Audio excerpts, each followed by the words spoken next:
Wasatch Report, shooting straight on everything from prepping to politics.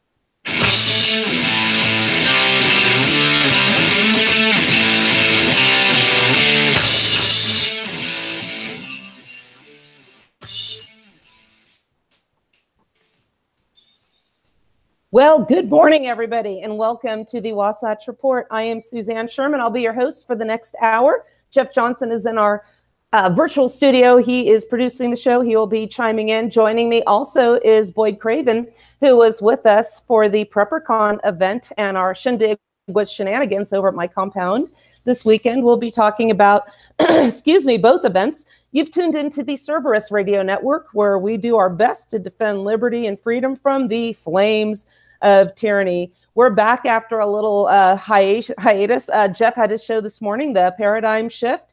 So if you did miss that, I think there will be a rebroadcast later in the day. We have a telephone number. We just tested it out. It is working. 717-467-1736. And I posted a question that resulted in a tremendous amount of discussion and debate yesterday. And some people were invited to call in. And again, we had a little bit of a break. We're back now. We'll be doing a show tomorrow. I went to California to go visit family, and Jeff Johnson came out from Pennsylvania. Boyd Craven drove out from Michigan, and we all attended PrepperCon together. We're going to be doing a PrepperCon recap and sharing some of the stuff that we learned there and our experiences, and giving some shout outs to the amazing people that we got to see. I love going to PrepperCon. It's a lot of fun. You can find us on Facebook, facebook.com/Cerberus Radio Network. We have a fan page also, and that is facebook.com/CRN. You can find me there also under the name Suzanne Sherman or Cowgirl Esquire. Twitter at Cowgirl Esquire as well. We do have a YouTube channel, and that is Cerberus Radio Network. Please consider subscribing. I think we're going to be modifying the way that you can access us, so we can get you directly downloading our shows from SoundCloud. So that is in the work, and that should be a little bit more convenient for our listeners. Our listenership is growing, so I'm delighted to hear that. I want to also give you a little heads up about a great Facebook page I just came across. Met a gentleman named Brian at PrepperCon out of Idaho, I believe, and he told me about a Facebook page he has called Prepping for Beginners. Boyd was with me again this year on the celebrity author panel. Last year we had 4 novelists on the panel, and this year Boyd was the sole novelist. And then we had 2 other authors, Matthew Stein and Eric Betcher, who was also at our place on Sunday. And those 2 wrote instructional books. So what we did was we tied the 3 concepts together, the hypothetical scenarios that we experience in the novel genre, but we also have the instructional information that we had from Eric, who was a technician. He is a degree in engineering from MIT, and he was talking about, a scenario, how do we live when technology fails? So that was a really interesting discussion. And then we had Eric Betcher chime in with his minimalist, for the English speakers, primitive survival skills. And we're going to get into that a little bit. Boyd, let me say good morning to you. I know Jeff's busy getting all the levels and everything set up. How are you today? Pretty good. How you doing, Suzanne? I'm doing really well. Do you have a safe trip back from PrepperCon? I did.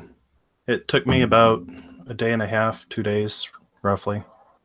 Well, you and Jeff both did a lot of driving. And one of the things we talk about is vehicle preparedness. And I came here, I'm going to show you guys what I got here. Excuse me while I reach into this bad planning. This is something called a silo charger. And I've had these issues several times where you go to start your car and nothing, the battery is dead. This thing will start your car, truck, I believe even an RV. And I have no financial affiliation with these people. It comes in this pack, and then here are the chargers. You can keep it charged in your vehicle. You can charge it in the house. I just had it charged up, and then it even has the attachments for the battery for your car. So I've been in just a couple times in Park City where my kids met me and they were in the car and they left, you know, the ignition halfway where you have the air blowing through, but the engine's not on. So it's draining the battery, and then you turn the key and nothing happens. A couple times that happened when it was cold and snowing. One time it happened when I had to be somewhere right away, and I have roadside assistance with our Subaru. They come right out. But isn't it nice to not depend on somebody else? So I got that. And what I like about it is it's small enough to have. I don't carry a little girl's purse. I have a kind of a more of a backpack thing, so I can get my gun, some extra magazines in there. And now we'll put this in there as well, so you don't have to have one in every vehicle kit. If you want to, you can, but they're not cheap. I think we got them for $60. But I was really, really delighted with finding that purchase. Jeff, you got something cool at PrepperCon. Yes, I did. Maybe I'll go grab it later and I can show the YouTube video consumers out there. Okay, that was pretty cool. We saw some really neat people there again. I got to meet in person for the first time our good friend Michael Hawk. Those of you that might not be familiar with him, he's a former United States Army Ranger. He wrote a Green Beret survival book. And where we knew him from when the boys were growing up, we used to watch Discovery Channel all the time, and he had several shows on Discovery, and we watched all of them. So he had been in our family in our living room many times, and it was wonderful to meet him. If you go to my Facebook page, you'll see some nice commentary. He shared, his professional page shared a picture that was taken with us. Jeff, I think you took the picture for me, or I think my son Ayrton did. And he said that I was one of his favorite preppers and favorite badass and American women. So that was really a nice shot in the arm. Cache Valley Prepper, one of our local preppers, was out there as well on the celebrity panel, as well as Matt Graham, another Discovery Channel veteran. In fact, he was the host of the Bushcraft Build-Off series that took place pretty much in my backyard here. So it was fun to talk to him, some of the people from that show, including Mikhail Makiriev and my good friend Tyler White, as well as Jason Staker. He was on one of our shows early on when we were just getting started. Unfortunately, those guys weren't. Oh, Mikhail was there. We got fire strikers from him there, didn't we? All right, were you speaking to me? I'm sorry. I thought you were speaking to Boyd, because I went and grabbed what you were discussing. There we go. What is that called? I got this E.J. Snyder SBX, knife. Is that what it's called? What's that? What's the name? What's the model number of that? I think they call it the Skull Crusher. Or the SBX, something like that. Anyway, Yeah, it's a really cool knife. They had that on sale. I think you got it for $160. Those are over $300 there. So, you know, one thing that impressed me, my prepping situation has been setting up a safe compound here at my homestead. Everybody prepares in different ways. My kits, the things I have in my car, aren't, they're minimalist, but they'll get me to and from where I need to be when I travel back and forth from Park City or Salt Lake City, or, you know, wherever I go in the area. I go to Evanston frequently, as you saw on that road that has no cell service. It's a dirt road. So we need to be prepared, and I'm able to adjust that for the climatic, the climate conditions we have here. But I was really impressed with the stuff that you travel with. When we read books like Boyd comes out with, and these people are caught out and they have to get home, these guys are ready to go. They are ready to get back. They've got what it takes. And boy, howdy, Jeff, share as much as you're comfortable with as what you do to make sure that you're ready to get home. Well, I do have a rucksack. I have a 3-day pack that I carry around here when I'm traveling. So I'm good for 3 days. I have food for 3 days. I have shelter building materials, a tarp, and I have paracord and all those things that I always carry. I have change of clothes and different things. It's a 3-day pack. It's just enough to walk 3 days from around here. So it's for local. I have a much bigger pack. It's a military rucksack, and I carry way too much stuff. It's way too heavy. I would probably end up discarding some things that I didn't need in that along the way. But honestly, I don't know what I would discard, because everything has a purpose. Everything has a reason. Again, it has a reason for being in there, whether it's food, fire starting stuff, which gets into what we were talking about. Boyd was there for that demonstration. It was very enlightening.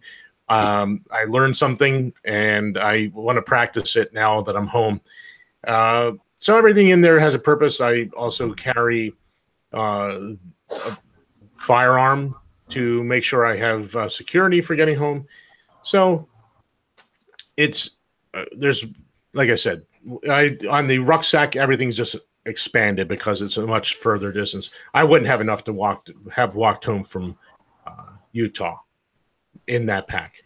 I don't know, Boyd, what do you carry anything? Do you have any prep materials in your vehicle to help you walk distances or get home?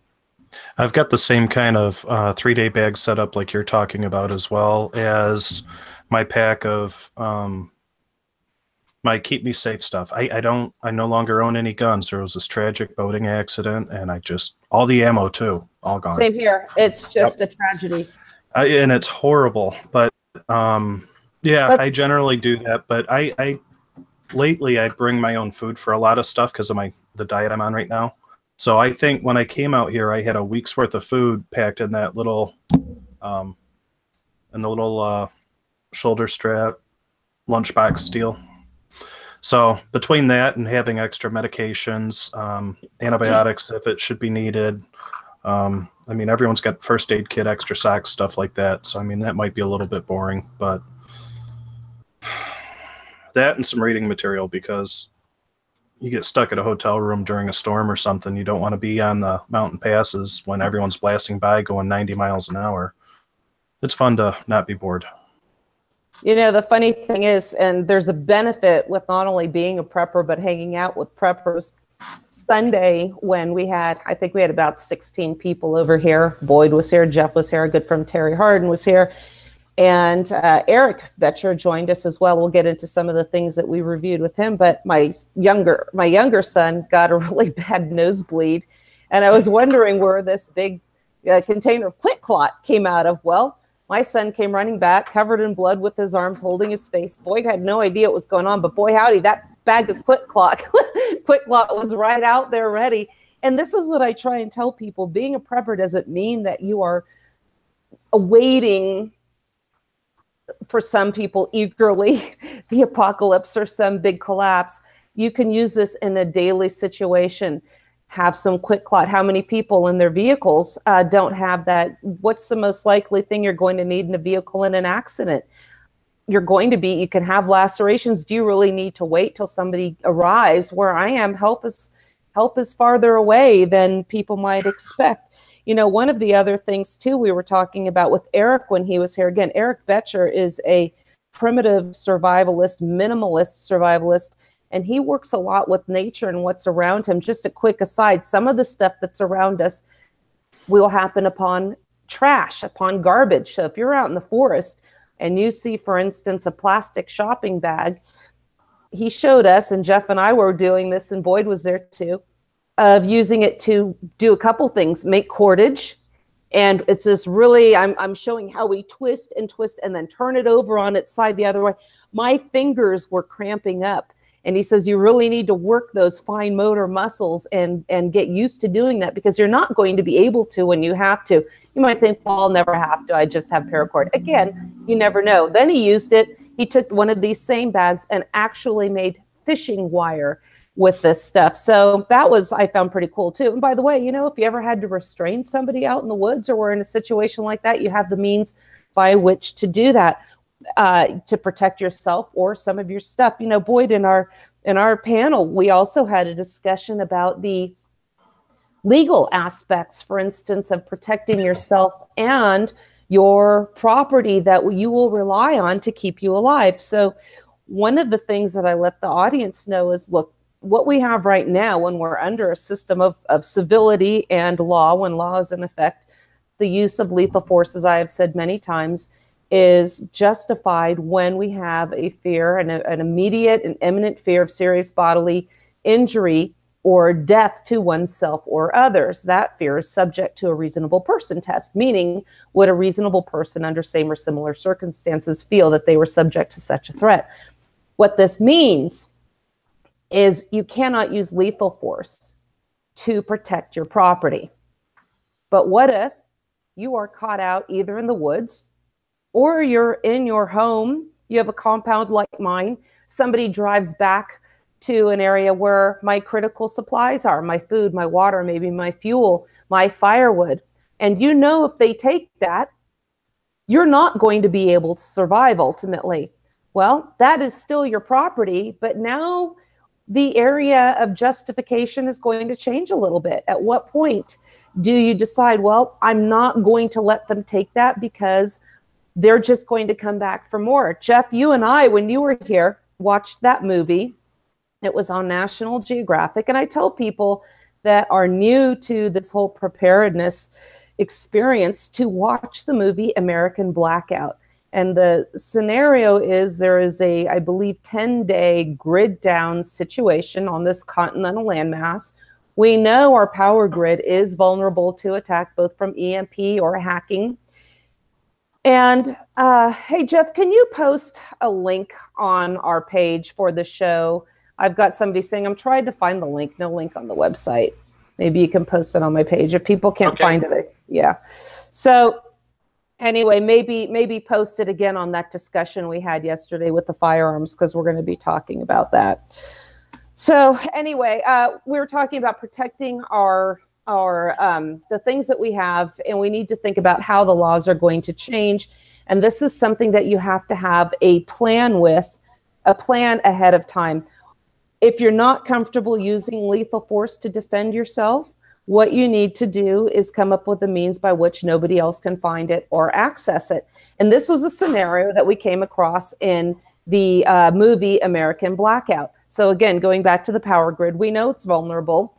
And they had different scenarios where, for instance, they had people that were woefully unprepared in big cities, and you can still be prepared in a city, have a means by which to get out. But even the family that they showed as the preppers, Jeff and I were saying, did everything wrong. The teenage girlfriend had a boyfriend who they ended up bringing along. He violated every rule of PERSEC, which we call personal security, by giving away food, telling people looking for food that they had plenty and they could share some. And you have to make these decisions ahead of time. What will we do in these scenarios? These are things, again, part of preparedness is having a plan of action. Jeff, why don't you share some of your thoughts that we talked about when we were watching that show? Well, that was immediately my first thought was when the boyfriend was out there telling people that we had extra, we could give you some.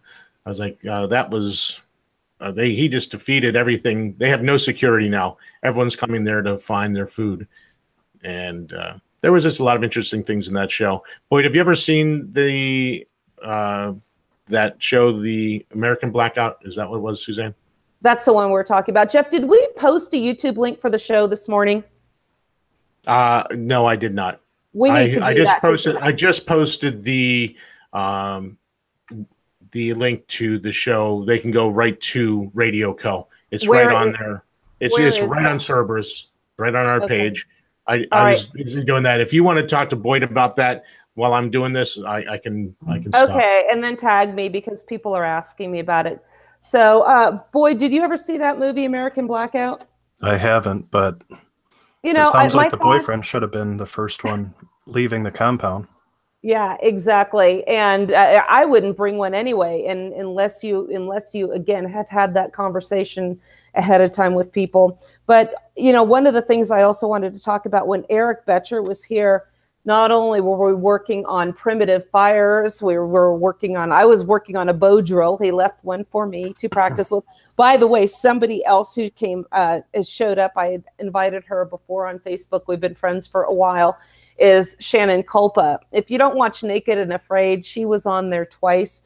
She was in Ecuador and also in Africa. One of those was Naked and Afraid XL. I think Ecuador was XL.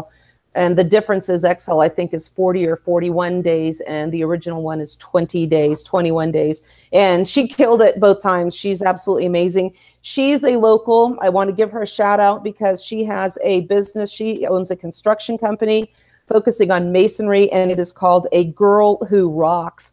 my face was sore after her here. We laughed so much. I had such a good time with her. There's some really good people in this prepping community, and I want to thank you, Boyd, for taking your time and sharing it with us. But getting back to what Eric was talking about, it's funny because Shannon and then Eric's wife showed up looking like they were going to go to the beach, because the climate down in the valley is significantly different than what it is up here. So those two showed up in little dresses and shorts and were very cold. And one thing it reminded me of was having to pay attention to the weather where you're going. Up here in the mountains, it is really different. And a big issue we have here is lightning. And Eric was talking about when you see these cumulonimbus clouds, you know that you're going to have some trouble afoot. And so yesterday, we've been having a lot of thunderstorms lately, and I could hear some rumbles. And yesterday I looked at the clouds. I thought, here comes a nice show. And I sit from, I think, the relative security or safety of my covered porch, and I was watching the storm. And within a few minutes was a flash, and I could tell that one was close by. And then the thunder was instantaneous. And it made me realize, there's actually a gravestone up in the cemetery right by our house that says killed by lightning. There have been several strikes right around our house. I got the notification on my phone, lightning strike within 0 miles. So it was right there. That's something else, I wanted to bring to attention, since we're talking about preparedness, is that people like to get out and hike a lot around here, especially in Utah. And my first experience in South Rim of Grand Canyon I was talking about that at PrepperCon. We didn't get a chance to really get into it, but it's the we were just scenario when we say, well, we were just going to ride the shuttle bus along the trail. Well, the boys and I ended up getting out and walking, and my friend who had a bad knee ended up staying on the bus. Well, the clouds in the monsoon that looked like they were way off in the distance within about an hour were directly overhead. Now, all the buses that pick people up and drop them off, you can imagine now we're picking people up. We're not going to be that we're picking people up and not dropping anybody off. So we couldn't get on them anymore. And people were huddled. They were cold. We got behind a retaining wall while people were generously huddled around a tree to absorb the shrapnel if it got hit by lightning. So we knew not to do that. But had we had my survival bag, which I didn't need because we were just riding a bus, we could have been under our tarp and very comfortable. And we would have been able to literally ride out the storm and not get hypothermia or get on the verge of hypothermia. We got very cold and we're finally able to get back on the bus and get there safely. So what we'll do is take a break for a few moments.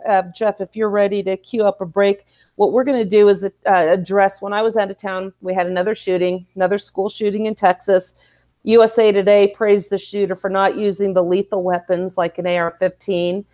He used an .870 shotgun and I think a .38 revolver. So if my family member were killed, I don't think I would take any solace in that, but these people think differently than we do. So I'm going to address some of the gun control arguments that are predictably expected. Again, they zero in on this with a laser point and miss the big picture. So we'll be back momentarily, and we're going to change gears, and we're going to address the discussion I had on my Facebook page yesterday. If you missed it, you can go there. It has the yellow background. I said, name one gun control law, sensible law that will make sure that this doesn't happen again. We'll be right back.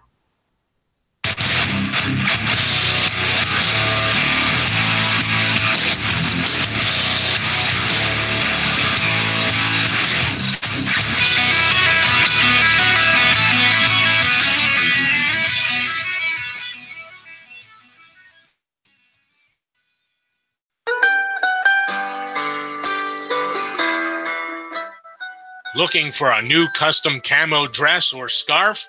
Tail Gunner Apparel. Looking for bath and body products for women and men? Tail Gunner Apparel. Looking for bed scarves and custom home products? Tail Gunner Apparel. Look awesome and feel even better. Tail Gunner Apparel on Facebook or at tailgunnerapparel.com. tailgunnerapparel.etsy.com. That's tailgunnerapparel.etsy.com. Made love and then you cried. Remember when? Cerberus Radio Network, protecting liberty and freedom from the flames of tyranny.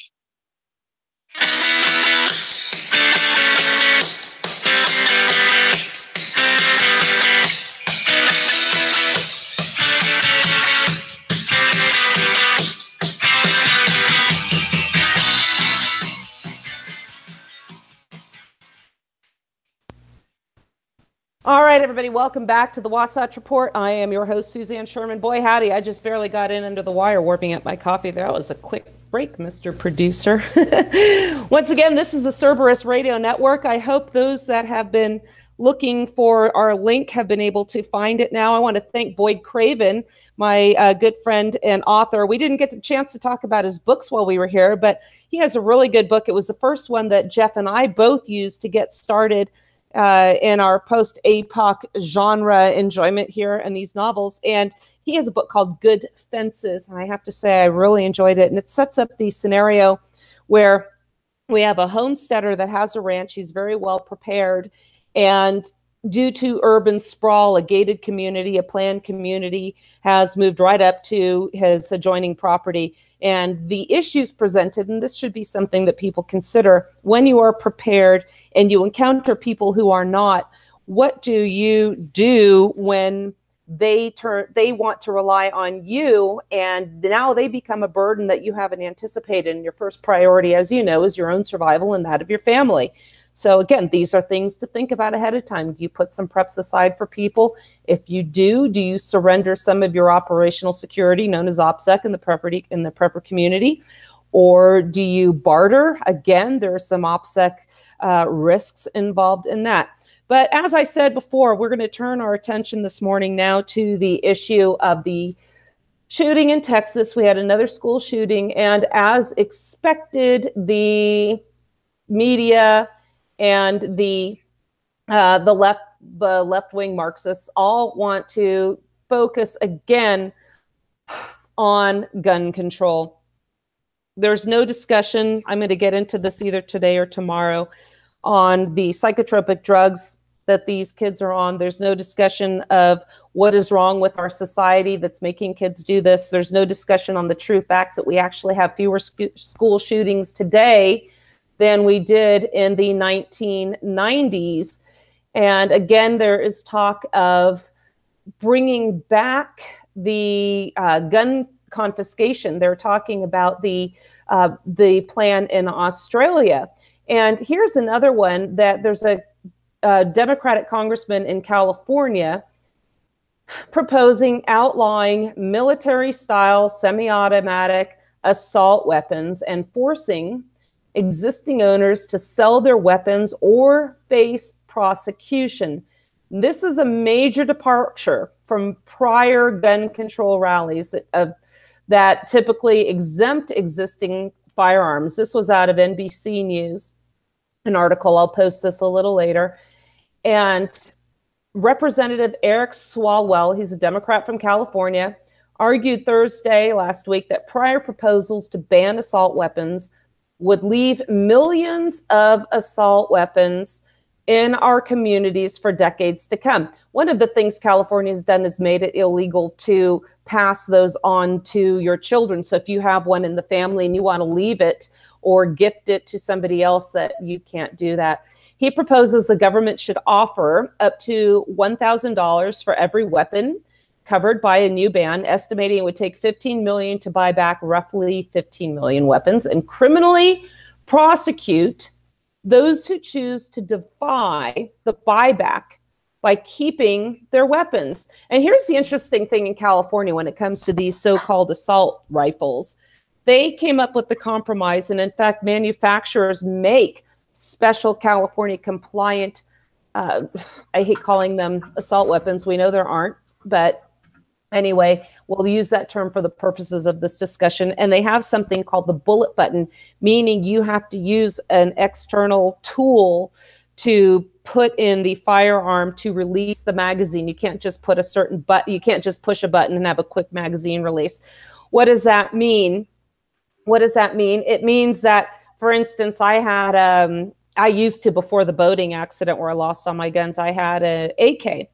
And you would have to use a screwdriver to remove the magazines. Well, if you're at the range and you have a malfunction and you're messing around with that, that does not make you any safer. So let me go back to the article. So what they're saying now, too, with regards to the bullet ban, sorry about that. They're saying now that, well, we have to ban these guns with these bullet buttons. Well, wait a minute. That was the compromise that they made with the gun owners, so they could keep these firearms. So as you can see now, their disingenuous compromises and their disingenuous purposes are really coming to the forefront. Whereas before they said, yeah, you can have these as long as you have a bullet button. Now they're using the bullet button as something that needs to go away with these guns. So that's the targeted firearm now. So military assault style weapons. In fact, I had an article about that called Muskets to AR-15s. And that these are really weapons against tyranny, which is why they don't want them to have them. But maybe if we'll get into that later. So Suzanne, yeah. Boyd's back. Why don't we discuss his books while we have him? That way, when we can come back to this gun discussion, you and I, after Boyd, because Boyd had to step off to go take care of a family issue. So if we could maybe just jump in with him real quick. All right. I can stick around now. I'm all set. Oh, you can stick around. Well, I just know that you have a family issue, and I don't want to keep you. I thought if we could get back to Boyd and get his books, and let me just finish. Let me find this one article again. Hold on. Hey, go ahead. Okay. I'm sorry. All right. So what he's saying now is that the Democrats have been too deferential to Second Amendment activists, and we should follow the lead of the teenage survivors of the Parkland shooting who have been more strident. He says that there's something new and different about the surviving Parkland high schoolers' demands, he wrote. I'll tell you what's new and different. They're being funded by goons like Oprah Winfrey and George Clooney.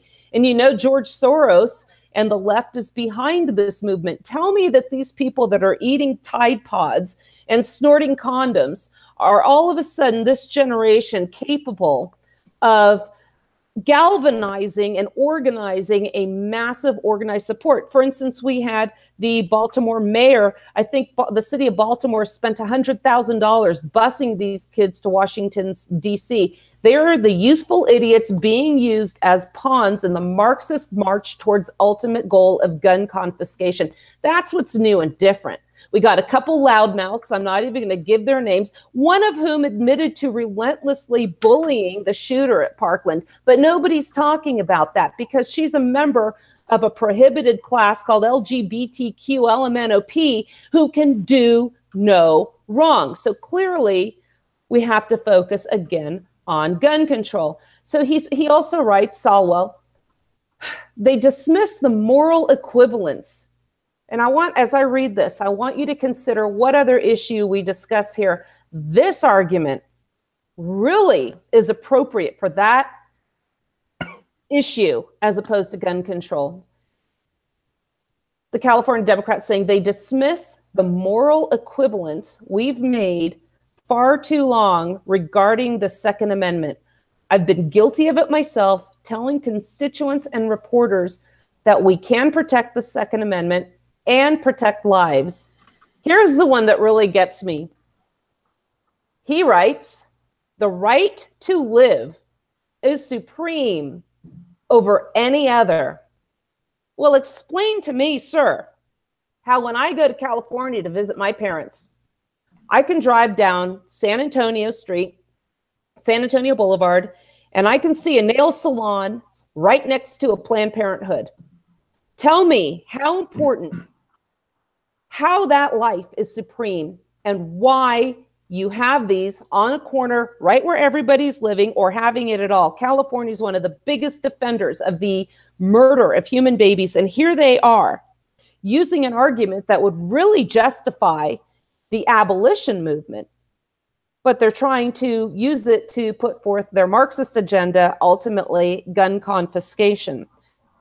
Dan Malloy also said in a recent interview, that's the governor from Connecticut, that and I don't have the article here, but I'm going to paraphrase. He said he's sick and tired of an interpretation of the Constitution allowing for the continued slaughter of children.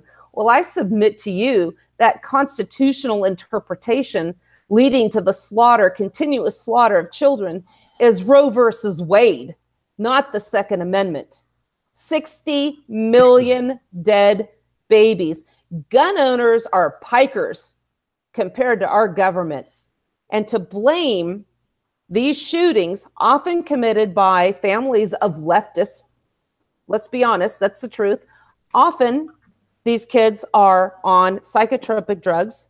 These kids are returning to the scene of their torment, the public school systems. You're not seeing homeschooled kids doing this. You're not even seeing kids in the private schools doing this. These kids are victims of torment in a public school system that favors the females over the males, that favors the minorities over anyone else.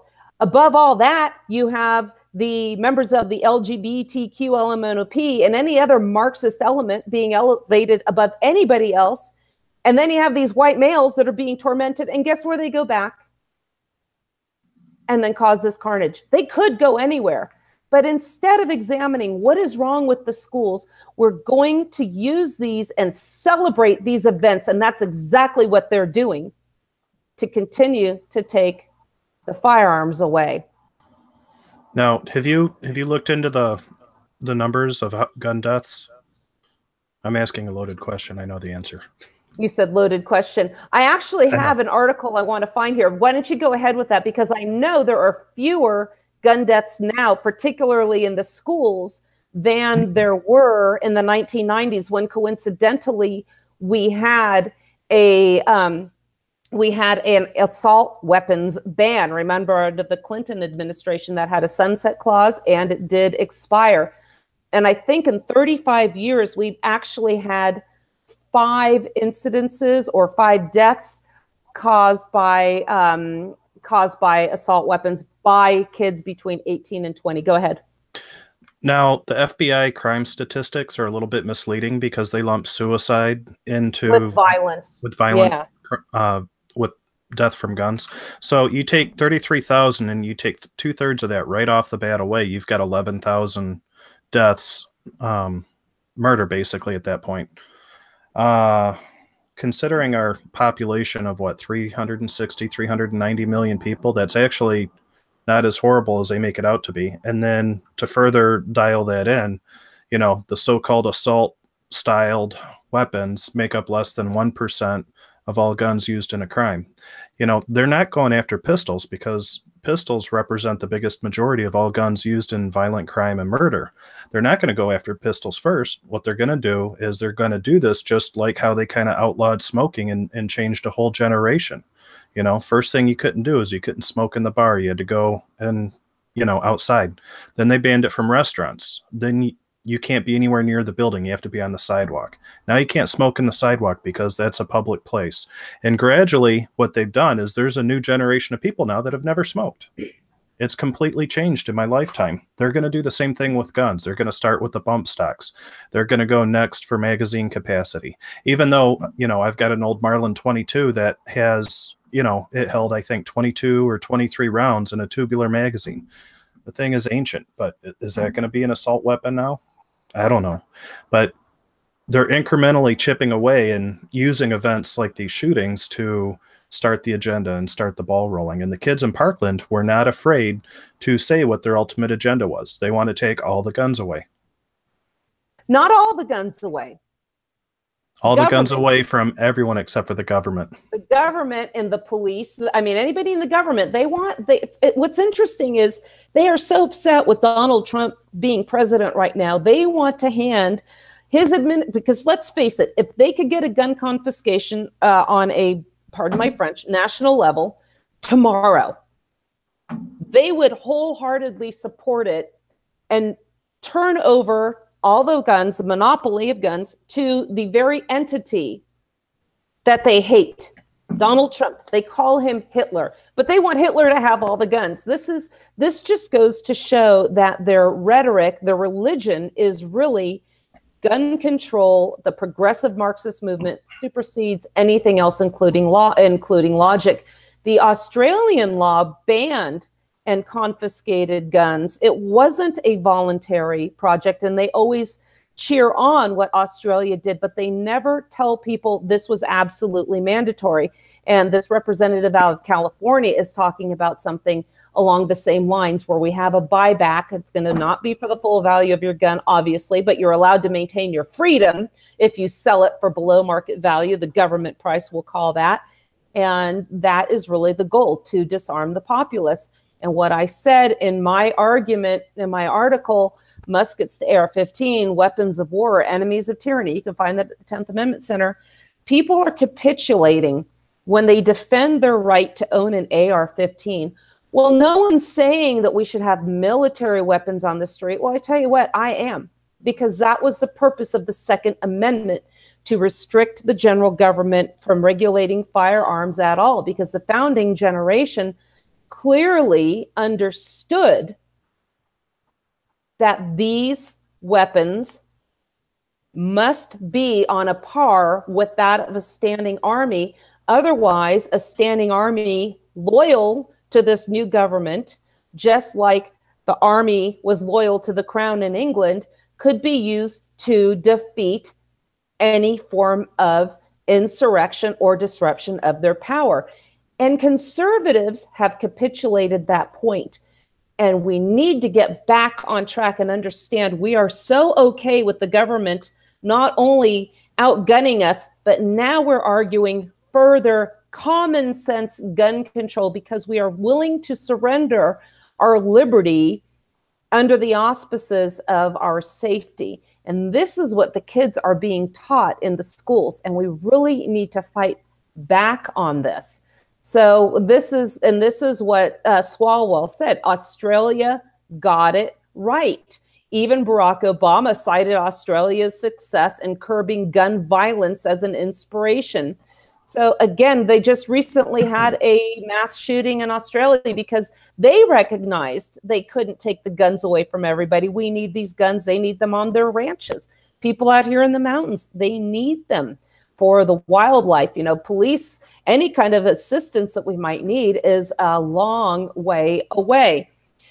Boyd, when you stayed here, it was an inspiration for one of your books, and I wanted to get to that before you stepped away. Let's revisit that issue.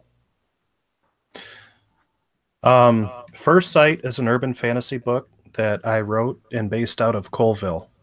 The main character, you know, I used your house kind of as a mental construct and prop in creating the story.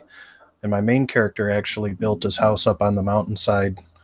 Go left out of your driveway and go up the hill. Through that, though, you know, my character was looking for a place where he could just really relax and hide out. And there's not going to be a lot of people, you know, going out there. So it's not my usual prepping story, though. That was one of the reasons I picked this place. First of all, for the security, the solitude, and if there is a collapse, we are far enough away where the people from Salt Lake City aren't going to make it up this mountain. And it's also an area that I have a stream behind my home. I have plenty of game. One thing I learned also from Eric Betcher, these guys learn to survive where there's absolutely, again, minimal supplies. One of his thoughts, or the theme of his book, is you have no food, no water, no shelter. Now what? Well, he looked around here and he said, you know what? You could live for years here just off the vegetation alone. And that was something I hadn't considered. So that was an interesting thing that I learned this week as well. So look for that book, First Light. I'm also reading Blackout right now. So we'll have you back and we'll discuss that more. But I'd love to have you stick around, you know, for the remainder of the show. I wanted to share an article again, that shows the disingenuous nature of the gun control movement is an article out of bearingarms.com was discussing a piece from the USA Today. I'm not going to click on that link, but we do have one that talks about the Constitution. The USA piece says that the founding generation would have approved of gun control. Article starts out, the Constitution of the United States of America is the most important document in the country. I disagree. It lays the groundwork for our entire system of government and protects our natural rights. Okay. We fought a war to get away from what they saw as a tyrannical government that wasn't accountable to people. Totally agree with that. Now we have some people from the USA Today saying that the founding fathers would have supported gun control. And let me read to you some of their justifications and how they explain this. The founding fathers, two things stand out in the wake of yet another mass shooting that underscores the desperate need for action in the depth of our paralysis. Oh my God, these people are drama queens. Okay, the first is that nearly a third of the 39 delegates who signed the Constitution endured the tragedy of losing children. Well, as we know, at that time, the mortality rate of children in the population in general was very high. It was very difficult to find a family at that time that hadn't suffered the loss of a child. By one count, 24 sons and daughters born to a dozen signers died before adulthood. Again, that has nothing to do with gun control. It doesn't even say that they died from firearms. I would like to see the proof that they have that these people were killed by guns. Second is that these and the other founders were among the greatest change makers in history. They were America's first #resist movement, and they fought an actual war to create a future unbound by the past. Well, once again, they're taking what I would say is a truism and bastardizing it to form a narrative that they're trying to make it fit. And it doesn't. And I'm going to show you why. Does anyone think they would expect us to live by a 230-year-old document? Here is the old, tired argument that slave-owning white guys wrote this document that is no longer applicable to our modern society. In other words, the Constitution is a living, breathing document. Would they stand by reciting the centuries-old Second Amendment if their own children were endangered in schools, at malls? Speaking of malls, you can go and murder your baby in Los Altos on San Antonio Road and have your latte either before or after, and then you can get your mani-pedi to celebrate your right to kill your children. Tell me again how freaking oppressed women are, okay? But I digress. Okay, so their children were not endangered in schools, at malls, movie theaters, city streets, or by easy access to guns. Again, there's that all-encompassing term, easy access to guns. That brings in the law-abiding citizens. And Jeff, we're probably going to have to go over, because I want to bring in that debate we had on my wall, because that brings about the easy access to guns issue, which ensnares law-abiding citizens, criminalizing lawful behavior. Or would they start us on the road to universal background checks, mandatory waiting periods, and any other steps most Americans say they want? Well, the statistics disagree with what the majority of Americans want. And we already have universal background checks. We already have mandatory waiting periods in places like California. And guess what? We don't have them in Utah, and you're not seeing these mass shootings in Utah. Well, the op-ed continues that John Adams probably would have understood this as well. He was away in 1776 when his wife Abigail unilaterally decided to have a doctor inject her and her 4 children with a live smallpox virus. Again, what the hell does this have to do, pardon me, with firearms? It was not, the inoculation was controversial and dangerous, but not as dangerous as contracting smallpox. Her bet paid off. Her whole family survived the epidemic in the Boston area. Does anybody doubt that this woman would be marching and lobbying if she were there now and feared for her children? Holy cow!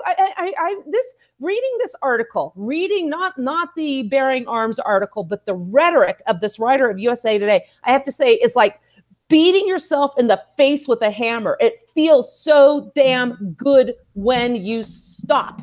There is no correlation with mass shootings, with gun violence in the founding generation. Everything the founding generation cared about was using firearms to fight off tyrannical, like we're dealing with today. Again, if we are not happy with this 230-year-old document, guess what? The founding generation took that into consideration when they put in Article 5. You can amend the Constitution. And now we also have these nut jobs saying, well, we can amend the Constitution and repeal the Second Amendment. You know what? Go ahead. What practical effect will that have on the power of the general government to regulate firearms? Zero. You know why? Because there is no delegation by the states to the general government to regulate firearms under Article 1, Section 8 at all, period, end of story. So whether or not I need an AR-15, whether or not I want a belt-fed full auto is none of their gosh darn business. Jeff, do you want to chime in on that one? I think Patrick Henry had a little something to say about that. Well, we discussed this at length a number of times on different links and on the radio shows. But the fact of the matter is, it makes no difference. I have an article here I was going to touch on, but I didn't get a chance to. I can't remember. This was from the Federalist. Here's how the Supreme Court already repealed the Second Amendment. You can go find that article, folks, if you want to. I'm sure it was the Federalist, and it draws some really wrong conclusions as usual. They said that they got Heller right. The fact of the matter is they got Heller wrong, because the fact is the general government has no authority, whether there's a Second Amendment constitutional right or it was repealed by the Supreme Court, or if it was outright repealed. Again, like you said, there's no delegated authority. There's only one mention of arms in the Constitution, and that is where the Congress is to arm the militia when it is called up to federal service. That's the only time. That's the only mention of arms in the Constitution. So if it's not mentioned, what does the Ninth Amendment tell us? That it goes to the states, or the 10th Amendment. If it's not there in the Constitution, it belongs to the states or the people. On that, the fact of the matter is, it's a natural right. They could do whatever they want. I have a natural right to self-preservation, and firearms is the way I deal with that to protect family and myself.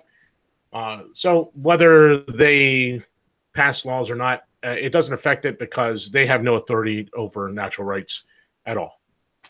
Yeah, and if you're just tuning in, this is the Wasatch Report. I've got Jeff Johnson in the studio producing and commentating with me, and I also have Boyd Craven, noted post-APOC author extraordinaire, one of my favorites, and he is also joining us. We're talking about preparedness. We're talking about the gun control debate as well. And getting back to your point also, Jeff, with regards to the power enumerated to the general government to arm the militia, that was one of the reasons for the Second Amendment, because the founding generation feared that a government that could arm the militia could also disarm the militia. And I see we're going to have to stay a little bit after school today, because we still haven't gotten to that discussion I want to get on my wall.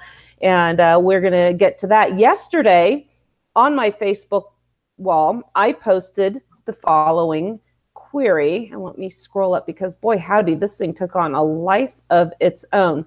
I said, name one, and I put in quotes, sensible gun law, because this is what they're advocating. Common sense. We must do something. We must have a sensible gun law that will prevent school shootings.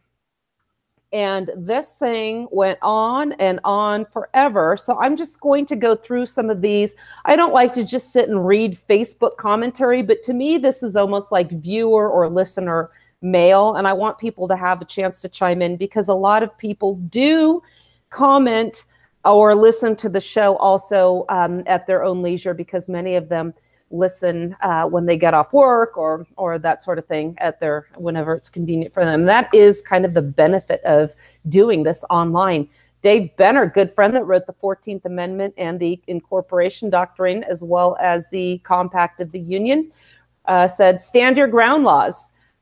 Gil, no more public schools. I love that one. Our friend Tristan, who sent us a song that we're going to have to play also, Jeff, and we're going to have to get him on the show, said, why is virtually no one else saying this? Meaning talking about the problem that exists in the public schools.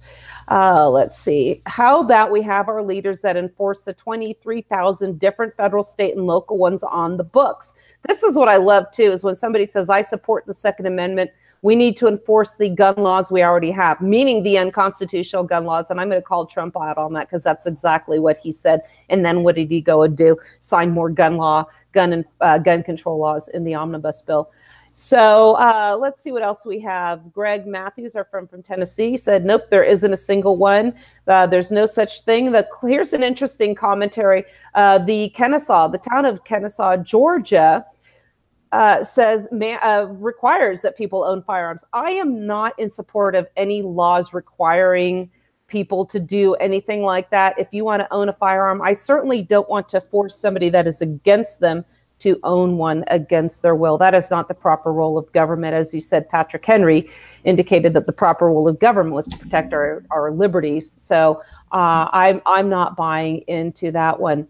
So there was one comment, though, where an individual said, we need to, all head of households who own guns must have a gun safe that weighs no less than 250 pounds. All firearms must be locked in a safe at all times unless the firearm is on the proper owner's body or within 5-foot radius of the owner. Failing to do so should result in a 25-year and or a $500,000 fine. The taxes from gun safe sales alone would exceed taxes and fees produced by firearm carry permits. Now abolish firearm carry permits. The parents of the school shooters are not assuming any responsibility for these murders. Put liability on them and see how quickly that changes. This comment alone had almost 50 replies. So I want to talk a little bit about this, because my response was no, just no. Let's start with this. First of all, California has a law that when you buy a firearm there, you have to also purchase a trigger lock. And here's the funny thing. I forgot where it was I purchased mine, but it was one of those big box, sporting goods stores. I got a little 22 there, Marlin. But you have to purchase a trigger lock. I said, I don't want this. So what did they say? Well, we have to sell it to you. You have to buy one with your firearm. It's California law. But what you can do is come back and return it. So I did. I came back and I returned my mandatory trigger lock. Well, that's not safe. Well, there's no way to enforce this law. They're trying to force somebody to purchase an item they don't want. And then there's no meat to this law. There's no teeth to it, because now they can't force you to use it. They can enforce it, and you can simply return it. Again, I don't think the solution would be it is illegal to return firearms locks.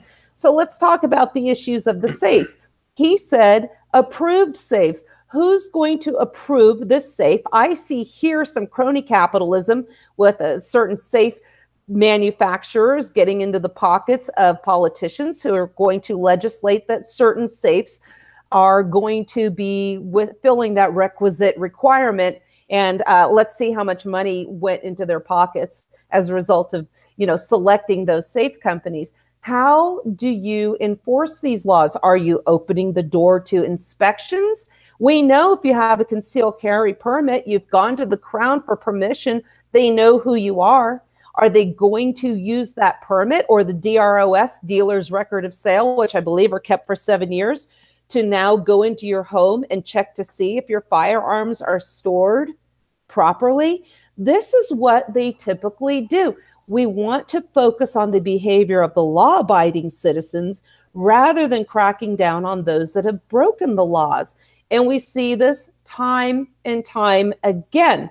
So let's return to some of these comments. So I am all for making somebody liable if they know they have people in their house that can access these firearms and cause harm with them. We have negligent entrustment with a vehicle. If you knowingly let somebody use your car and you know they're incapable of driving from either some physical or they're under the influence and they're not legally able or able at all to competently drive a vehicle and they kill somebody, they're going to be liable. If somebody gets your firearm, those are the people that we need to focus on, those who have been negligent in storing it when they should have reasonably known that somebody else could have access to those firearms. So that's kind of my take on that. Make the parents or anybody who gets these guns in the hands of others, when they have a reasonable knowledge that they're going to be gotten hold of, make them responsible. They must be responsible for the safekeeping of their firearms. This is what Jesse says. And yes, that is fine. Here's an incident that happened in Canada. I read about this a few years ago. An individual in Canada, we know that these people, these eunuchs in Canada, celebrate that they're disarmed. Well, one guy was able to shoot an intruder, but he was able to get to his firearm so quick. He was actually, I'll try and find out where this happened, where this was, and find the article. He was actually charged with failing to store his firearm properly. The justification being, well, if he had his firearm stored properly, he never would have been able to access it in time to save his own life. So this is how crazy it is. So again, we have to look at what we're looking for and what we think is going to happen. Andrew, our good friend in Pennsylvania, said we need to minimize the school system. Let's have local control. We have to look at why these kids are being so disturbed at these schools. Let's see, mandatory approved gun safe. We covered that. We talked about, let's see, preparing or arming teachers. The law that eliminates all unconstitutional gun laws. I like that. That would be a good law. Repeal gun-free zones, abolish public schools, bust up bureaucratic stronghold, no guns for felons or the mentally ill. I have an issue with that one as well. I feel that when you ban all felons from owning firearms, that is another disingenuous attempt to disarm a wide group of people, cast a wider net than you absolutely need to. And we had a gal on my page say, well, if you make bad decisions, you certainly lose some rights. One guy came up and said 30 years ago or 21 years ago, I forgot what it was, but we're talking decades ago, he was involved in a hacking incident and that made him a felon. Is this guy any risk to anybody today? And what I submit to you is if somebody is so dangerous that they cannot be trusted with a firearm, why are these people walking the streets? And to that, another, hey, Suzanne, can I just bring in whoever just called on Hangouts? I missed it. Call back, please. On Hangouts or on your phone? Well, it was on the phone, but I missed it. It's our phone number, 717-467-1736. Whoever called, please call back. Okay, sorry about that. So what was I saying about that? Oh, about the felons. My take on this, if an individual is so dangerous that they cannot be let loose or they can't be trusted with a gun, then they should not be allowed on the streets. Because guess what? A gun isn't the only lethal weapon out there. We're seeing knife attacks. We've seen a huge surge in knife attacks in England where firearms are banned. We are seeing the use of trucks. We have pressure canners, pressure cookers. There are a multitude of ways to kill somebody. It is the violent criminal mind, the felonious mind with criminal violent tendencies is the issue. It's not the gun itself. But once again, we want to keep... we have Jesse on the phone. Okay. Hey, Jesse, we were talking about your safe issue. Why don't you elaborate? I want to welcome you to the Wasatch Report. I can't hear him, Jeff.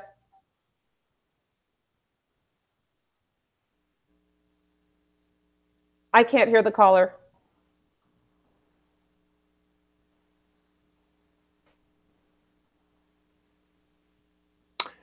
I just want to point out, while we got a little bit of time, that Yeah, thanks, London now has more violent crime than New York City. That's no surprise to me whatsoever. I think we have a little bit of a demographic issue going on there as well. So let's see. We also have, people talking about the Australian issue there. Mandatory safes. Again, I said that also has a pitfall of inspections, crony capitalisms, and making the politicians vulnerable to the safe lobby. And that I mean storage. Do I think safes are a good idea? Absolutely. One of the issues that Jesse brought up was everybody should have a firearm within 5 feet of them if it's not going to be on the safe or in their person. And this is an argument that I have absolutely made before. I have said the safest place to store a firearm or to have one, for instance, a sidearm, especially, when you have small children, you don't want to leave them in the house, is on your person, in a holster, on a belly belt, something like that. Were you able to fix that technical issue, Jeff? I can't hear Jeff at all. Give him a shot again. All right, Jesse, are you there? I can't hear him. No, I can't hear you. Well, we're just going to continue on. Okay, I got you. I hear you now, Jesse. Yes, ma'am. All right. Thank you. I want to, first of all, thank you for the time that you took in your commentary yesterday. I tell people that listen and that join in is, there are a multitude of shows that people can listen to, a multitude of ways that you can spend your time. And when you spend your time contributing on either my Facebook page or listening to my radio show, that is a commodity that you never get back. So when people take the time to participate, I really appreciate it.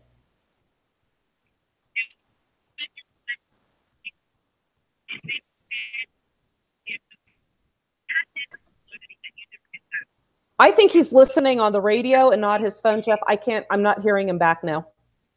Thank you, ma'am. All right, there we go. Let's go. I believe that there's going to be some type of delay. Right now I'm listening to you on another phone. Okay. And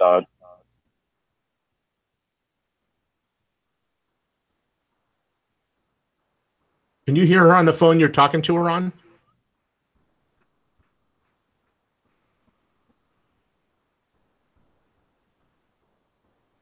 Well, clearly no, we have some technical issues. Over my okay. personal phone that I'm calling through. Jeff, just tell him to make his statement, okay?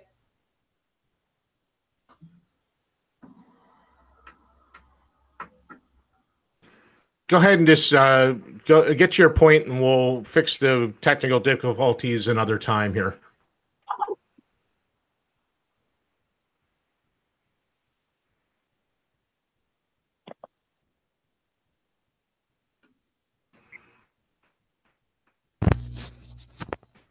Okay. What I was trying to make a point through my post is obviously I'm a big fan of the show. I agree with everything that you're saying here. The issue of guns killing kids in schools,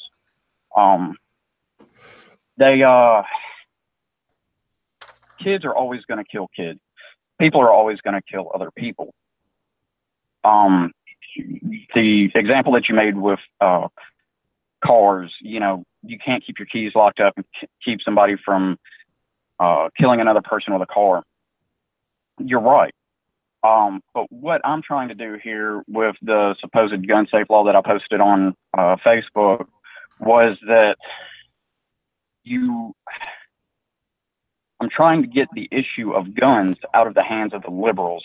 So if I can keep the kids from killing each other with guns, even though that they're going to go out here and kill each other with a car or butter knife, what have you, it get the hot issues off of guns. Does that make any sense? It makes complete sense, because here's the thing. I absolutely agree that anybody that has firearms should have a safe to lock them up. I don't care if you have children or not. If you leave your home, your firearms should be secure. If you are home and you have a teenager or somebody that is working in your home that might have access to them, absolutely, they should be locked up. And if you want to keep a gun handy for defense, you can have a sidearm on your person. That is the safest place to have it. What if you're sitting here? I'm sitting here right now in my kitchen. If I decide to go back and use the restroom and somebody kicks in my door, guess who's going to get to my gun before I do? The home invader. So I wholeheartedly agree with what you're saying. What I disagree with is more laws mandating that we have certain safes with a certain minimum weight. I think it's common sense. But when we use the state to impose common sense regulations upon us, why it might sound good, first of all, it's unenforceable absent draconian means such as mandatory home inspections, where they come in and essentially have a warrantless search, an administrative search, we could say, or a writ of assistance on your home to look at this, to look at your firearms and how you're storing them. You know, you're really opening up the box here. What I prefer, and this I consider somewhat analogous to the texting and driving laws. Look, you might be on the side of the road, and I've seen people and heard stories where people don't have their vehicles turned off and they're cited for texting, or they're at a stoplight or in a traffic jam, and they actually have law enforcement officers posing as construction workers, getting people for being on their phone and texting. These people are at no risk of harming anybody. So what we need to do is let's focus on when there is a consequence to this negligent behavior, then we increase the liability. But to say that we're going to mandate 25 years, that's 3 strikes. That's 3 felony strikes in California will get you 25 years. So if they find out that you just didn't have the proper safe, to get the same punishment because of the stigmatization of a firearm as a 3-time loser, to me is very scary. Go ahead. Okay, so could we reach? I know that warrantless search is a subject. So could we reach kind of say inspected work would be? I'm catching every other word you're saying. I'm sorry. I think there's technical difficulty. But what I'm saying is, okay, gun owner kids have simple issues, be the one subject to search.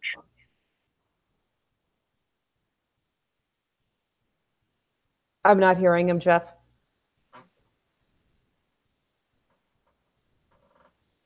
Yeah, I think we. Yeah, go ahead. Go ahead. What I was saying, that searches is a, and so could we reach a say that gun owners with kids or mental violence, that would be the one subject to search? Okay, I think I got the gist of what you're saying, hearing about a third of the words here. So what you're saying, okay, if you have children or somebody that's mentally ill in the house, then these are the people that should be subjected to the searches, the checks. We could call it an administrative safety check. So if your child, you have a teenager, let's see, is seeking you're seeking psychiatric help for your teenager. Well, now we're triggering, no pun intended, the red flag laws that they have in California and several other states. So now your child, you and your family have sought psychiatric care for your child. A red flag goes up. We have the criminal justice system getting involved in the state of California, where now you are somehow legislatively, I would say by fiat, allowing the government to come in and inspect your home because you have sought help for your child.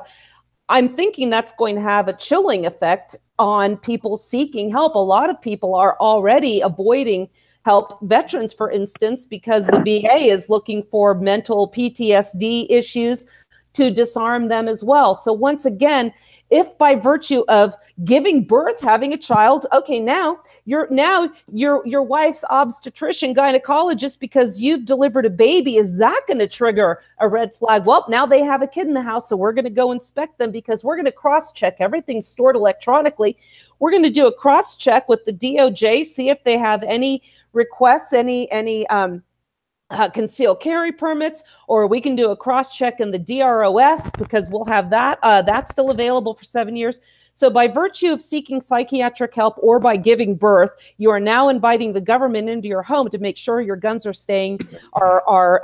are stored, secured properly. I don't see where to draw the line there. I see it's a really slippery slope.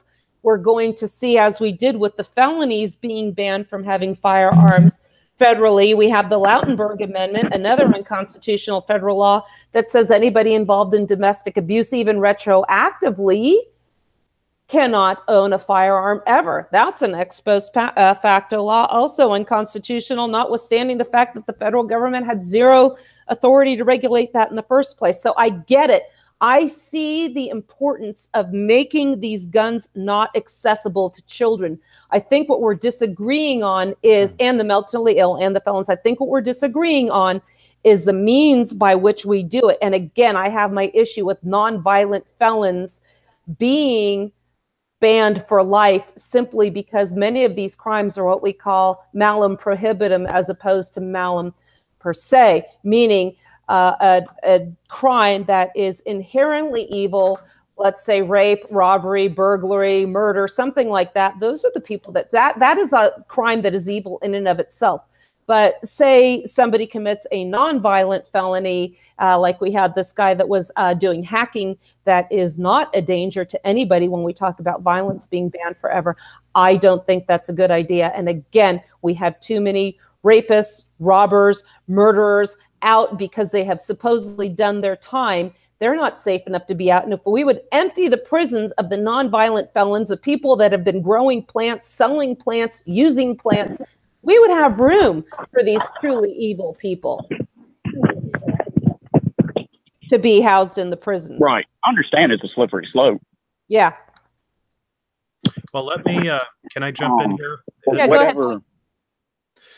So in Michigan, there was a family that was looking to adopt kids, and in order to adopt or even foster, you have to go through a home, you have to get your water tested if you have a well. You have to willingly enter into all of that stuff. The licensing worker, when they got there, noticed they had a very stout and sturdy gun safe, and they asked, "Can you show me your guns? Because your guns and your ammunition separately." The guy, and she saw a couple of magazines, and they were empty, but on the shelf. And she's like, "Well, what do these go to?" And he goes, "Oh, it's the one I've got right here," because he's a CPL carrier. They shot him down. They denied him the ability to foster or adopt because he didn't have all his guns locked up. They weren't in the safe, even though it has nothing to do with state or federal law, which that agency is getting sued, but they shot it down. And once you get that black mark, and once you've willingly let forms of government come in, you're opening yourself up to protective services, to, local law enforcement, everything else. It's a slippery slope. And this guy had to really sue the pants off these people just to get back to the status quo. I think they did amend that law, did they not? I think the litigation's still going. It's still going on. And I'll tell you, I know this guy personally. His name is Bill Johnson and his wife Jill, and they weren't just trying to adopt some kid at random. This was his granddaughter. So his granddaughter, they were trying to bring into their home and foster her. And this is what happened. And they went, and we had a huge discussion on his wall about this because they were going to federal court. And me, when we talk about, when they say our Second Amendment rights are being violated, first of all, as I say time and time again, there's no such thing as a Second Amendment right. It is a restriction upon the general government. Do not go crying to the federal judiciary, because that merely acknowledges that legitimizes the stranglehold that they have on our pre-existing firearms rights, the power to regulate firearms rests with the state. I said you need to resolve this within your state law. So we had that discussion, and boy, howdy, I was excoriated on that page, but I will always speak the truth, even if it makes me unpopular. But yes, where do you draw the line now? As a parent, do you surrender your right to have firearms? Where are they going to stop? Because now we're having discussions. Well, just by virtue of your being a parent, we need to make sure, for the safety of others, that your kids don't have access to firearms. How about if your child, your teenager, goes to school and shoots people, kills people with your firearm that you negligently left for them to access? You are going to be culpable. Responsible, absolutely, criminally and civilly. Punish the crime. If somebody's texting and driving, drinking and driving, and they hurt somebody, we have negligence laws. But what this does is open the door for revenue generation. Well, we saw you texting and driving. Boom, there's a ticket. Utah just went from 0.08 to 0.05 for drunk driving. Idaho, coincidentally, capitalized on that, and their board of tourism has now some ad campaign that says, Utah, go on vacation, return on probation, and go visit Idaho instead. So we have these laws that are generated to criminalize pre-crime behavior that is otherwise lawful, the purpose of which is to benefit them financially, so it fills their coffers. So I respectfully disagree with Jesse with the thought that perhaps we need more government intervention. I agree. Drop the hammer on them if something happens, because this is something, and we can make these laws known that, look, we are increasing the penalty for negligently either entrusting or allowing your children to get into your gun safe.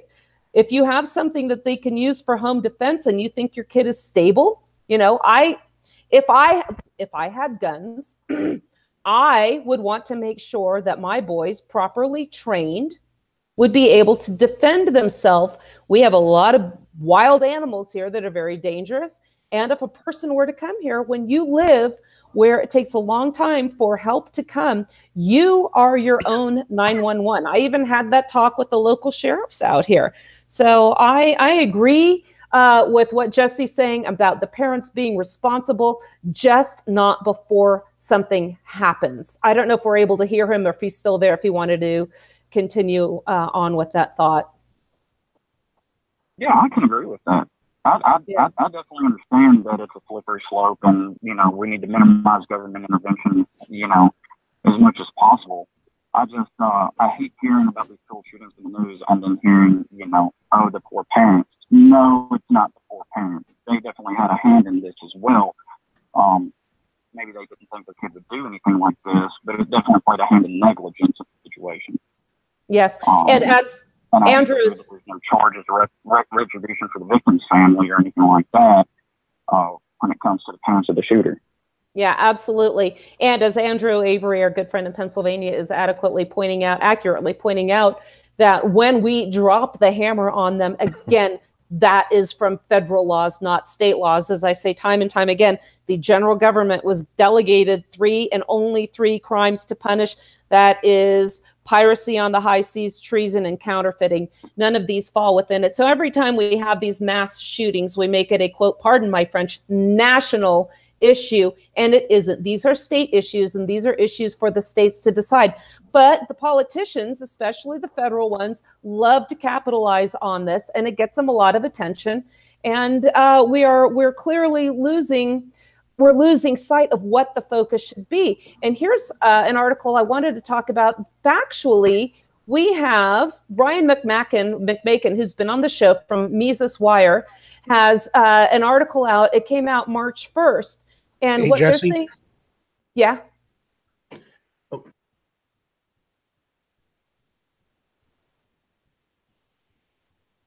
Okay, I'm going to go ahead with this article from Mises Wire from Ryan McMaken. Folks, we're new to all this. We don't get a lot of phone calls, so we're still working out the technology, but I appreciate your patience. And Jeff, I'm sure we'll be editing some of this out when we post it. But Ryan McMaken has an article from Mises Wire. It says there are fewer shootings now than there were during the 1990s. And what Ryan starts off his article saying, now I have several children. I'm often in the company of other parents who talk about the way things used to be when the issue of child safety comes up. And this goes back to the conversation we were having with Jesse. I hear parents sadly shake their heads and say things like, it's not like it was when we were kids. The world is so much more dangerous now. Ultimately, the sentiment behind this idea is that there are more murders now than there used to be. So when it comes to things like homicides, there is absolutely no evidence that things are getting worse. It is indeed true that things aren't like they were when we were kids, but that's a good thing, McMakin says. There were far more homicides in the United States during the 1980s and the 1990s than there are today. What did we have during the 1990s? We had the assault weapons ban.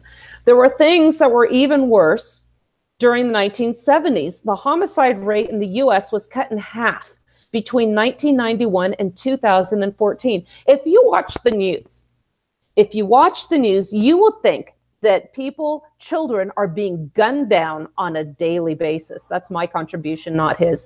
While the homicide rate has inched up over the past 2 years, it is nowhere near it was when we were kids, they say. So in response to a shooting in Florida, Northeastern University released a preview of new research slated for publication that shows quite clearly there is no growing trend in school shooting.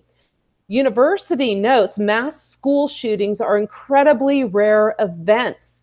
In research publishing later this year, Fox and doctoral student Emma Friedel found on an average, mass murders occur between 20 and 30 times per year, and about one of those incidents on average takes place at school. They use data collected by USA Today, FBI, other sources. Their research also finds that shooting incidents involving students have been declining since the 1990s.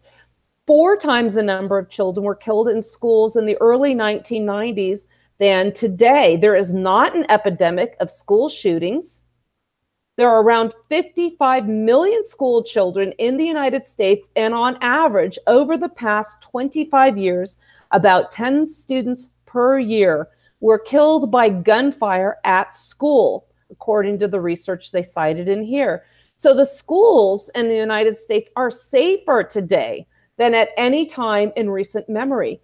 Criminal victimization in America's education facilities have declined in tandem with the nation's collapsing crime rate. Meanwhile, as of 2013, the year after the Newton massacre, we're talking about Sandy Hook in Connecticut, mass shootings accounted for only 1.5% of all gun deaths in the United States, or 502 total fatalities.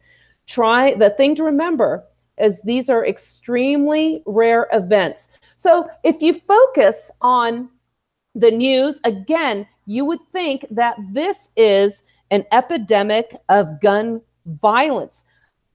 What do I say all the time? We have the government, the media, the entertainment industry, the school education system. That's a trifecta of evil that I say, and I combine the education system and the media and the entertainment industry as one. We have the trifecta of evil marching us down this Marxist road. The former two are regulated by the government. The latter two are regulated by the former, the government, via licensing, regulations, grants, and they are all marching us in one direction, and that is greater government control, greater socialism. We see the narrative going back to the obfuscation of our founding generation, something I talk about many times, on the path to gun control. They all want bigger government, less liberty. When I was in California, I had to endure the political commentary and the commercials with Kamala Harris all day long, and other aspiring politicians focusing on equality and safety, equality and safety, equality and safety. All of that means redistribution of wealth, bigger government. You never hear them talking about liberty. This is why we do this on this show, because if you go and you listen to other radio shows, you're going to hear the same old garbage. Every solution that they propose all has to come from President Trump. I hear there's some cheering now that I forgot which justice it is, maybe Kennedy, is going to retire. So yay, here's our new Supreme Court appointee. You know, to that I say, yawn, who cares? Everybody is looking at solutions from a national level. So we're inundated with reports of increased gun violence, the problem in school safety, whereas I just showed you in the article, I'll post this as well, from Mises with Ryan, that this isn't a big problem. Yes, it's awful when it happens, but if the reality is, if you look at the number of kids in the schools, I think it said 55 million, this isn't the big danger. They're using this, they're sensationalizing it, and using it to try to take away our guns. Jeff, did you want to contribute at all? I've been on a rant for a while. No, I don't believe so. I think that you hit it out of the park again, as usual. So I really can't add much to it, other than I think where Jesse, I think where I disagree with him is of the fact that when we give them more power over our lives, and again, Jesse, we agree on more than we disagree. So don't take this personally, please. You know, because I'm just where we give them more power, we lose liberty. And we discussed this earlier, that we weren't all at this point in our lives 10, 15 years ago. We've grown.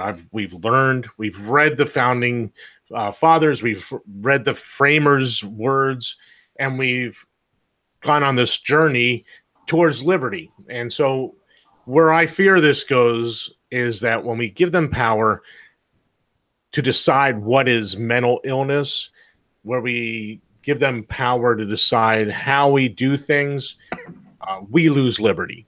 So that's my only concern in this. I don't mind legal ramifications at the state level. As you said, Suzanne, if they are deemed to have been negligent in storing these firearms or whatever, then there should be a legal consequence in that state. Not coming out of Washington, D.C., certainly.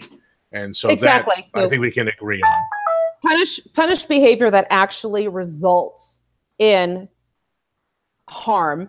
You cannot prevent bad things from happening from legislation. It's not going to work. And the interesting thing when they talk about mental illness, what scares me is the individuals that are trying to take away our rights are going to be the ones, if they're in charge, that describe what a mental illness is.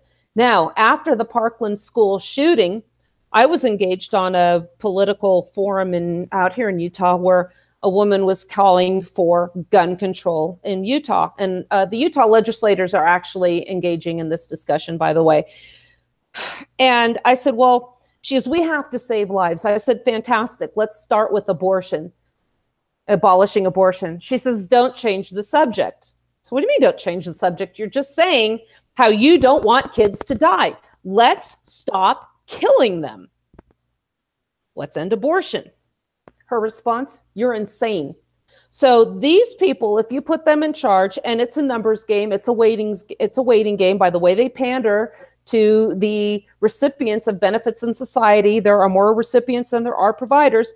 It's a numbers game. We're going to lose. So these people will call people like us, people like me, who say we need to abolish human abortion. If you're so interested in saving lives, they consider us insane. There's actually a mental disorder called oppositional defiance disorder. Included in that definition are people who are defiant towards authority. That's my middle name. Defiance. I am always thumbing my nose at any law that I think interferes with my liberty. I am somebody that would fall under that umbrella, and they could say she has ODD. Clearly, that's a mental disorder, and we need to disarm that person. So that, to me, is what is a scary road, a road that we don't want to go down. And when I was having a debate with somebody else the other day, she said, well, the problem is the guns. I said, whoa, whoa, whoa. Are you saying the guns are the only issue here? And she said, yes. We're ignoring the problem in the school that I brought up. We're ignoring the collapse of morality. We are ignoring the use of the psychotropic drugs. They're being passed out like M&Ms to kids. We'll probably have to address that tomorrow because I'm not going to have time today. But here's an article from the maven.net. Guns aren't the problem. The collapse of the morality you mock is the problem. And boy, do I hear it mocked. I have people that I know out here in Utah that talked to me in Park City and said, you know, Christians should not be allowed to have their beliefs affect their politics. Really? So if you're an atheist, that can affect your politics. If you're a homosexual, your desire to support the Pride movement can affect your politics. But Christians have to be muzzled and not let our beliefs affect our political aspirations. Well, why is that? Because our political aspirations are in direct contravention to what they're trying to do. Bigger government, no personal responsibility for your decisions. Everything we believe in is anathema to them. So let me start with this article. God is not mocked, and we have been mocking him. If it isn't a gun, it would be a knife. And this goes back to what we said earlier. If not a knife, it'd be a car. If not a car, homemade pipe bombs. People are desperate to grasp onto something to stop the monstrous kids who storm into schools and gun down their peers, which we said a few moments ago, this is a very rare event. They just like to sensationalize it and make it worse than it is. Getting rid of guns is a tangible thing that people think they can do in an age of just do something. Self-help that would make the situation better. And that's what we hear all the time. Clearly, we have to do something. The situation is not getting any better. Ban the guns, and the next kid will find a new way to make headlines, killing the other kids he hates. And I should also say the kids that have tormented him.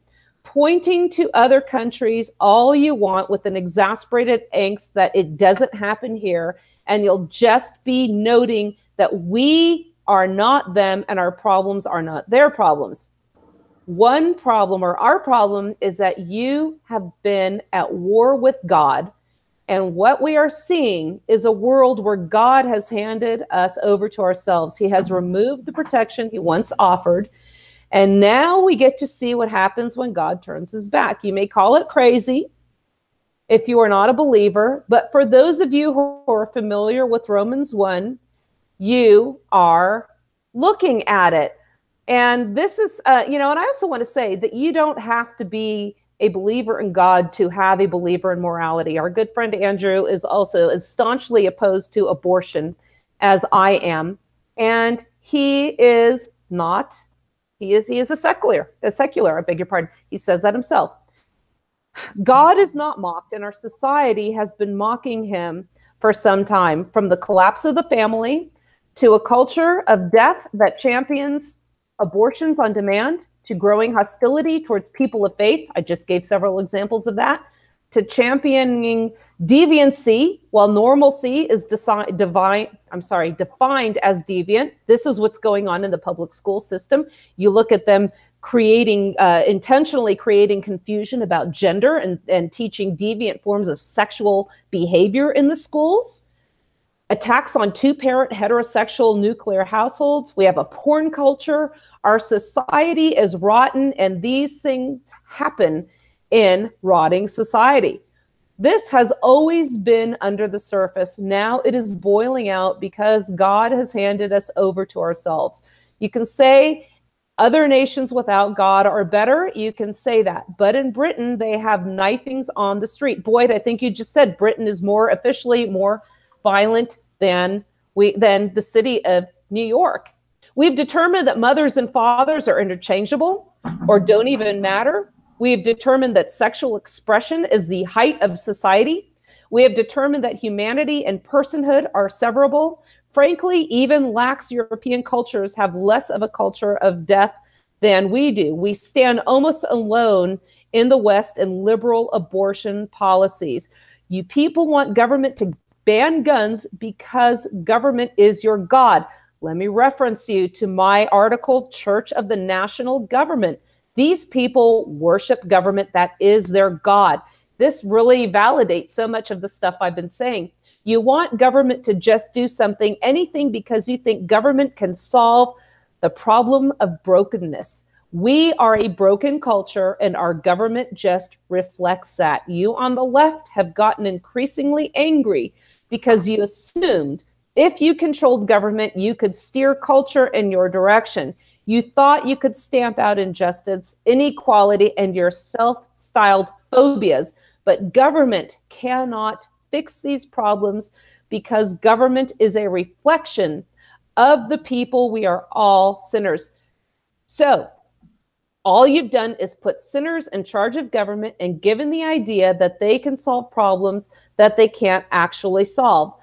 So the whole article is available here. We'll put it out on our page. If you want to start turning this country back, the article winds up, and build a sense of repentance in the land. Start with your own repentance and go from there. Stop cheerleading immoral bullies because they're on your own team.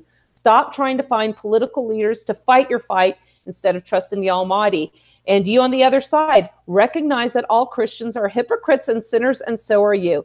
But the only way to turn back from the road is ahead for all of us to reclaim some level of common morality. And that's a big thing right here. We are cheering on violence. We're cheering on amoral behavior. We have eradicated faith in God, Christian God, Jesus, from our schools. Kids are being forced to write in Arabic the benefits or the accolades of Allah. When I was in high school, I don't know if I ever told you this, Jeff, but when I was in high school, I took a world history class. And we studied the main religions of the world, according to the public school. We studied Islam, Hinduism, Buddhism, no Jesus. Wasn't mentioned a single time. Boyd, you and I were discussing earlier about how we can deal with this situation in the schools. Tell me what's going on in Michigan.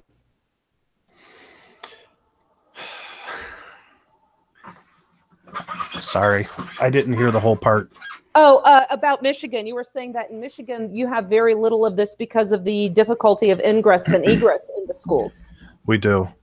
Now, the Flint School District is completely locked down. There's one door going in, and they've got security, or they call them school resource officers, at a much higher level than where I live. But you walk in, you go right through a metal detector, and your bags get x-rayed. I mean, you would never sneak something past them. I mean, there's a way to do everything, but we don't see that around here.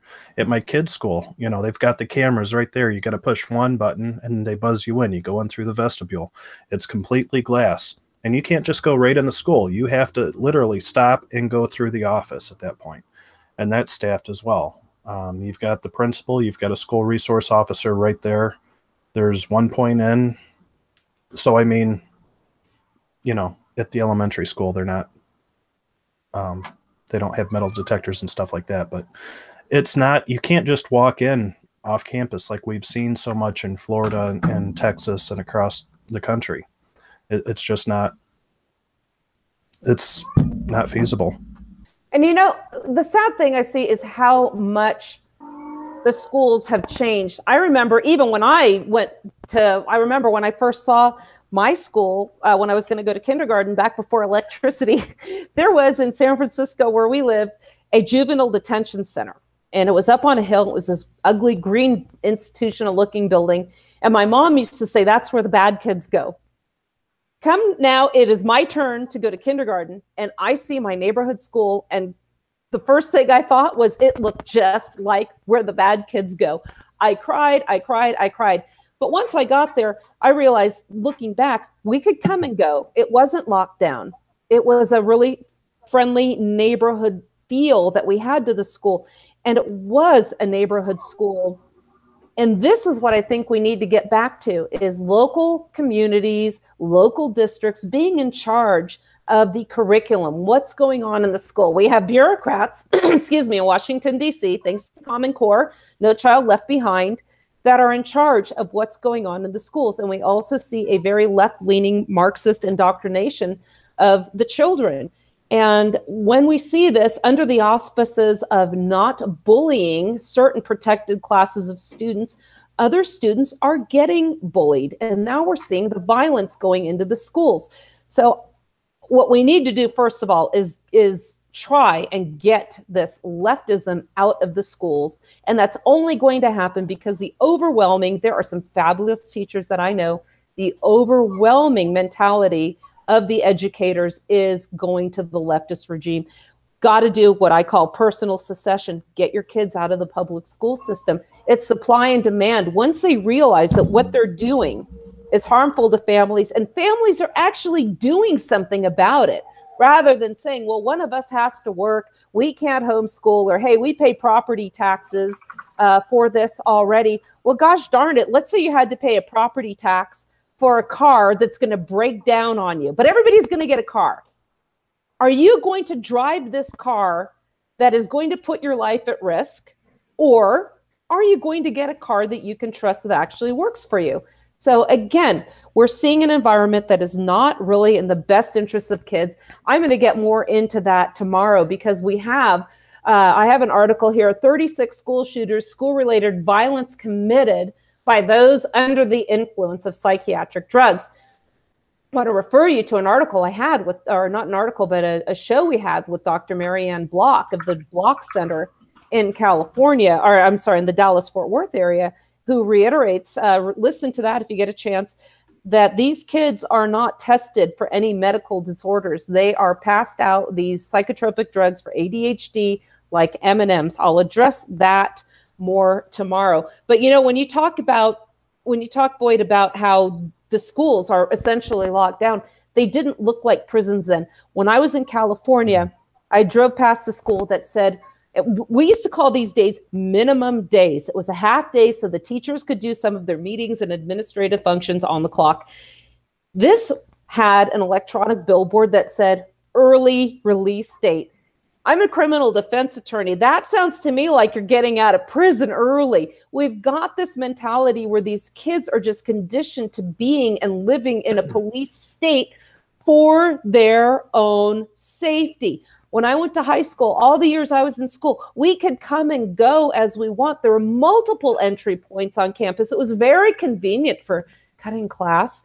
And I did my share of that. So we could come and go. We didn't feel like we were in prison. I think when you are existing in a prison mentality, you're going to start acting like a criminal. We're conditioning kids to feel that just by walking down the hall, they're doing something wrong because they need to be under surveillance.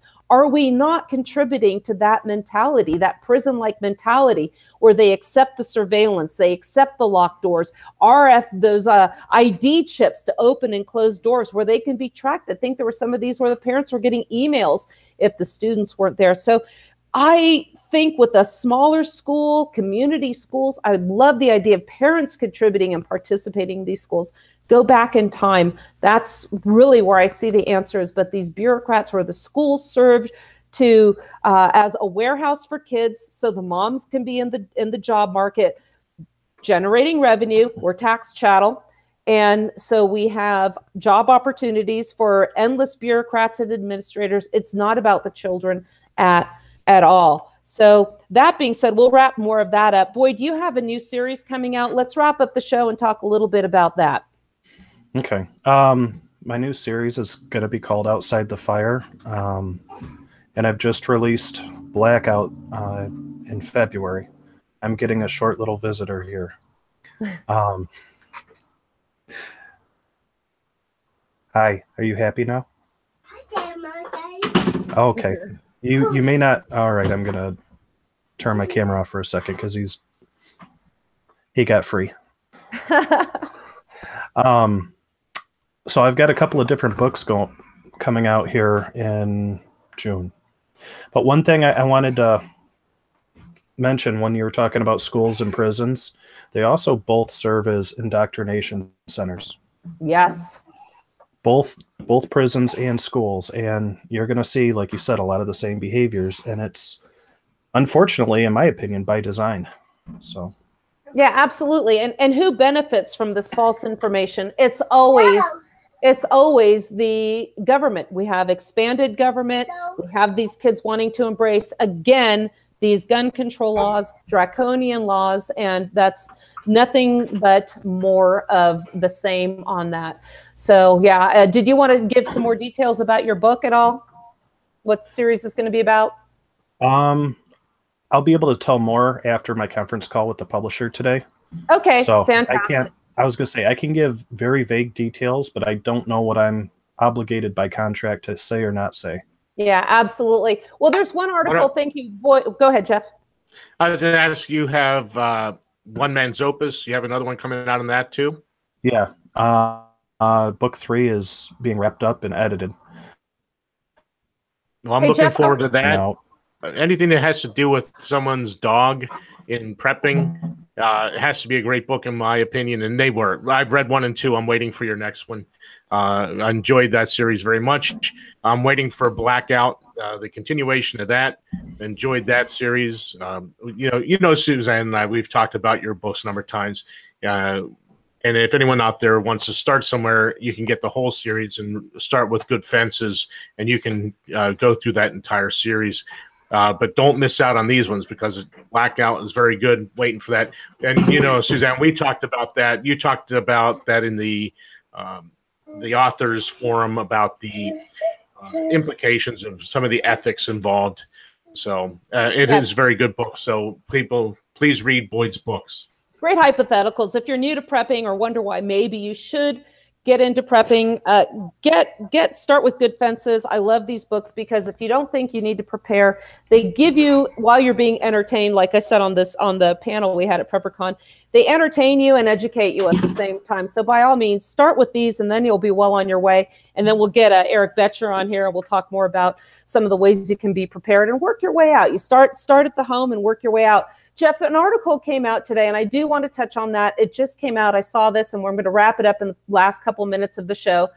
Donald Trump says the NFL players who kneel during the national anthem maybe shouldn't be in the country.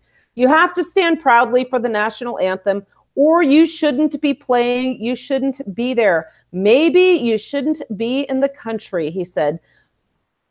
He says that maybe it should even be a deportable offense. President Donald Trump appeared to say in an interview. Jeff, nothing says freedom like mandatory loyalty oaths. You know, just like with the Pledge of Allegiance, the founding generation would have drawn their swords. I'm coining a phrase from James Rutledge Resch in his article from the Abbeville Institute on Bellamy's pledge. George Washington would have drawn his sword had he heard the words of the Pledge of Allegiance. He would not have put his hand over his chest. I don't support the cause of the players who are not standing for the anthem. I also think that this is an employment issue. Read my article from the 10th Amendment Center on the Church of the National Government. This whole debacle came about when the Department of Defense wanted to promote recruitment into the military. But we're going to run out of time today. I really want to thank Jesse for sticking with our technical issues and joining us today, and for everybody that participated, Boyd, and for everybody that was involved in our discussion on gun laws and how we can try and make the schools safer. And we will be back tomorrow at the same time. So I want to encourage you to listen and call in. This has been the Wasatch Report with Suzanne Sherman, Jeff Johnson, and Boyd Craven today here on the Cerberus Radio Network, defending freedom and liberty from the flames of tyranny. Have a great day. God bless you, everybody.